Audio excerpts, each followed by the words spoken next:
ప్రభుత్వ దూరదృష్టి అవగాహన లోపాల కారణంగా ఈ ప్రాజెక్టు అబాసుపాలు కాకుండా ఉండాలంటే ప్రత్యామ్నాయ మార్గాలపై అధ్యయనం చేయాలన్న వాదన వినిపిస్తుంది. ఇది ఈరోజు ఉత్తమ్ కుమార్ రెడ్డి గారు చేసిన ఆరోపణ కాదు అధ్యక్ష. ఈరోజు మునిగిపోయిన మేడిగడ్డ, పగిలిపోయిన అన్నారము, కుప్పగూలిన సుందీళ్లను చూసి మాట్లాడి రాసింది కాదు అధ్యక్ష. ఆ రోజు సాంకేతిక నిపుణులు ఇచ్చిన నివేదిక ఆధారంగా ఆ రోజు మీడియా మిత్రులు తెలంగాణ మేలు కోరి ఈ వాస్తవాలన్నిటిని ఆ రోజే చెప్పిండ్రు అధ్యక్ష. వీటన్నిటిని పెడచెవిన పెట్టి దోసుకోవాలి, దాచుకోవాలన్న ఆలోచనతోని, తెలంగాణ ఖజానాను కొల్లగొట్టాలన్న ఆలోచనతోటి ఈరోజు ఇంత దుర్మార్గానికి ఒడిగట్టి ఈరోజు ఈ రకంగా ఇక్కడికి వచ్చి మా వెంకన్న మాట్లాడితే వెంకన్న మీద దాడి, మా భట్టి గారు మాట్లాడితే వారి మీద దాడి, మంత్రి గారిని అసలు సహించలేకపోతున్నాడు. ఎందుకు అధ్యక్ష? నేను ఒకటే అడుగుతున్నా అధ్యక్ష, ఈ కాళేశ్వరం ప్రాజెక్ట్ అనేది తెలంగాణకు వరప్రదాయిని కాదు అధ్యక్ష, వీళ్ళ పుణ్యమా అని కాళేశ్వరం ప్రాజెక్టు తెలంగాణ సమాజానికి ఒక కలంకంగా మారింది అధ్యక్ష. ఇవాళ ఈ కలంకాన్ని నిలువెత్తు ఆధారాలు అక్కడ ఉంటే పక్కున పగిలిపోయి రెండుగా చీలిపోయి నేలకు కుంగిపోయి నిటారుగాడపోయి నిలబడితే సిగ్గుతో తెలంగాణ సమాజం తల వంచుకొని పరిస్థితులు కల్పించిన వాళ్ళు ఇంకా నిస్సిగ్గుగా సభలో నిలబడి మమ్మల్ని ప్రశ్నిస్తారా అధ్యక్ష? ఆనాడు జరిగిన తప్పిదాలను సరిదిద్దడానికి ఉమ్మడి రాష్ట్రంలో సమైక్య పాలనలో తీసుకుంటున్న నిర్ణయాలు తెలంగాణ సమాజానికి మేలు చేకూర్చడం లేదు అనే ఎన్నో ఒడిదుడుకులను ఎదుర్కొని 4 కోట్ల తెలంగాణ ప్రజలకు 60 సంవత్సరాల ఆకాంక్షను అమలు చేయడానికి శ్రీమతి సోనియా గాంధీ గారు తెలంగాణ రాష్ట్రం ఇచ్చిండ్రు అధ్యక్ష.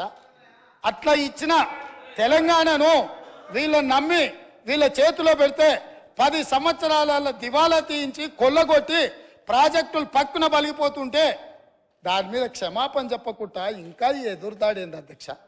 ఏంది ఇదా అధ్యక్ష పద్ధతి? ఈ నివేదికను కాదంటాడా?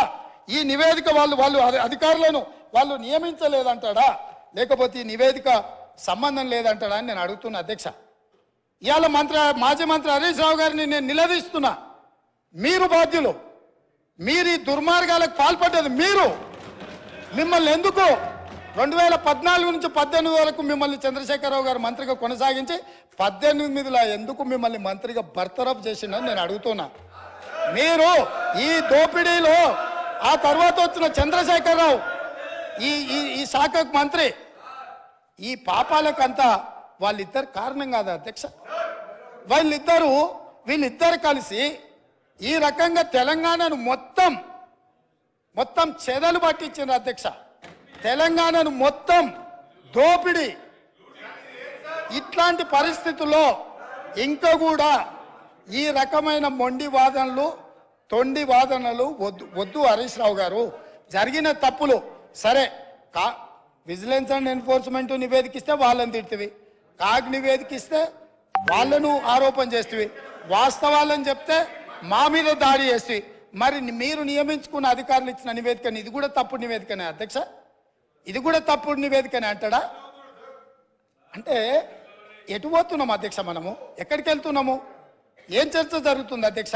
నేను వాస్తవంగా ఏం మాట్లాడుతూ మా మంత్రి గారు, మా ఉప ముఖ్యమంత్రి గారు మాట్లాడతారు, చూద్దాము మిత్రుడు ఏమేమి చెప్తాడు. ఎందుకంటే 10 ఏళ్ళ అనుభవంలో ఏమైనా మెరుగైండేమో, ఏమైనా మారిండేమో అనుకున్న. గతంలో నాకు బాగానే పరిచయమో, కానీ ఇంకా అంతకంటే దిగజారిపోయి 4 సార్లు ప్రాజెక్టుకు శిలాపలకాలు వేసిందంటారు. మంచిదే, ఫస్ట్ ప్రాణహితనే ఉండే, చేవెళ్ళ చెల్లమ్మ అడిగితే చేవెళ్ళ దగ్గరకు వచ్చింది. శిలాపలకం వేయొద్దా? ఇవాళ వారి పక్కనే ఉంది కదా చేవెళ్ళ చెల్లమ్మ. ఎందుకు ఆ అక్క కూడా చెప్తలేదు హరీష్ నువ్వు మాట్లాడేది తప్పని? చేవెళ్ళ ప్రాజెక్ట్ ఆగిపోతే అక్కతో పాటు మేము కూడా ధర్నాకు పోయి లోపలికి దిగినాం కదా. వీళ్ళు వచ్చినాక దుర్మార్గం జరిగింది, చంద్రశేఖరరావు ముఖ్యమంత్రి అయినాక దుర్మార్గం జరిగింది. మెదక్ జిల్లాకే పరిమితం చేసుకున్నాడు, రంగారెడ్డి జిల్లాను ఎండబెట్టిండు, చేవెళ్ళ, వికారాబాద్, పరిగి, తాండూరు వరకు ఇవ్వాల్సిన గోదావరి జలాలను చంద్రశేఖరరావు దిగమింగిండు, మల్లన్న సాగర్కి ఆపేసిండని అక్క ధర్నా చేయలే. తమరు కూడా వచ్చింది కదా అధ్యక్ష. ఇవాళ ఎదురుగ్గా కూర్చొని పచ్చి అబద్ధాలు మాట్లాడుతుంటే మా అక్క మా జిల్లా కోసం మాట్లాడతలేదంటే నాకు ఆశ్చర్యం అనిపిస్తుంది. సబ్జెక్టే ఇది.